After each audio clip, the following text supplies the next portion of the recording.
Hello everyone, welcome back to our channel Bangaliyana. আজ আপনাদের সঙ্গে একদম মুচমুচে নিরামিষ বাঁধাকপির পকোড়ার রেসিপি শেয়ার করছি। শীতকাল পড়ে গেছে, শীতকাল মানেই চারিদিকে ফুলকপি, বাঁধাকপি আর কপির তরকারি খেতে খেতে আমরা সকলে বোর হয়ে যাই। তাই এরকম মাঝে মাঝে বাঁধাকপির পকোড়া তৈরি করে সকলকে দিতে পারেন, সকলে ভীষণ খুশি হয়ে যাবে। এরকম বিভিন্ন ধরনের রেসিপি দেখার জন্য আমাদের চ্যানেলটিকে অতি অবশ্যই সাবস্ক্রাইব করুন, পাশে থাকা বেল আইকনে ক্লিক করে অল অপশানটি সিলেক্ট করে দিন।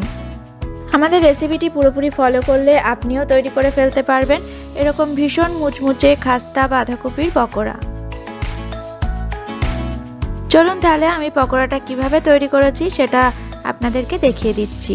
এখানে রয়েছে 2 কাপ মটর ডাল আর রয়েছে হাফ কাপ আতপ চাল। দুটোই ভালো করে ধুয়ে জলে ভিজিয়ে রেখেছিলাম সারা রাত। এবার মিক্সিতে ভালো করে ব্লেন্ড করে নিচ্ছি। চাল ডাল মিক্সিতে ব্লেন্ড করার সময় অতিরিক্ত জল একদম ইউজ করবেন না, তাহলে ব্যাটারটা পাতলা হয়ে যাবে। সেক্ষেত্রে পকোড়া তৈরি করতে অসুবিধা হবে আর পকোড়াগুলো ভালো হবে না।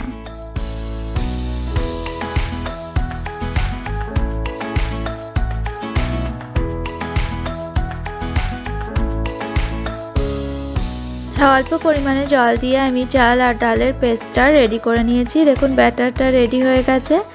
এদিকে রয়েছে বাঁধাকপি কুচোনো। একটা বড় সাইজের বাঁধাকপি 4 ভাগের 1 ভাগ নিয়ে ভালো করে কুচিয়ে রেখেছি। দিয়ে দিচ্ছি 1 টিস্পুন নুন। নুন দিয়ে বাঁধাকপিটা হাত দিয়ে ভালো করে প্রেস করে মেখে নিতে হবে। যতক্ষণ না বাঁধাকপি থেকে জল বেরোচ্ছে ততক্ষণ পর্যন্ত মাখতে হবে।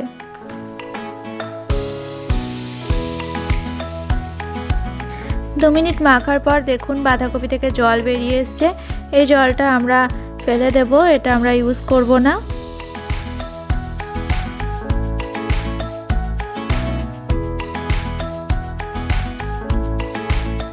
এবার আমরা যে ব্যাটারটা তৈরি করে রেখেছিলাম সেটা দিয়ে দিচ্ছি 5 টেবিল স্পুন।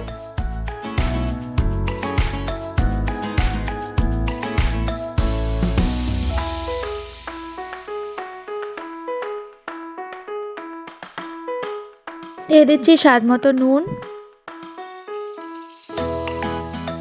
হাফ টিস্পুন হলুদ গুঁড়ো,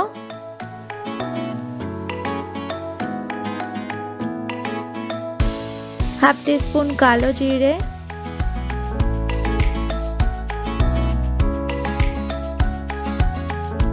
হাফ টিস্পুন বেকিং পাউডার। এখানে রয়েছে হাফ টমেটো কুচি, 1 টিস্পুন আদা কুচি আর 2টো কাঁচা লঙ্কা কুচি। সমস্তটা অ্যাড করে দিলাম।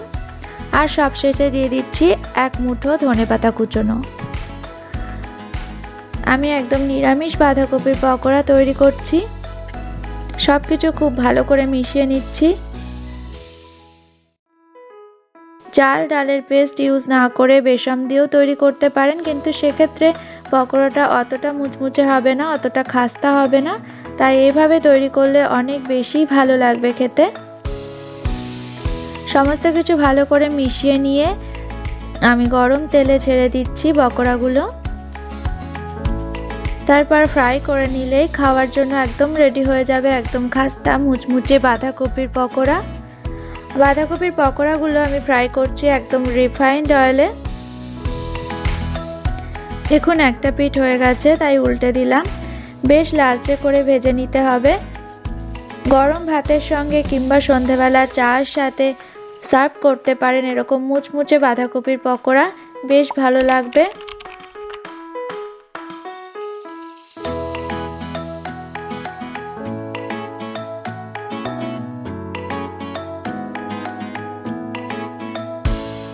পকোড়াগুলো ফ্রাই করা হয়ে গেছে। বাদবাকি পকোড়াগুলো আমি এইভাবেই তৈরি করে নেব।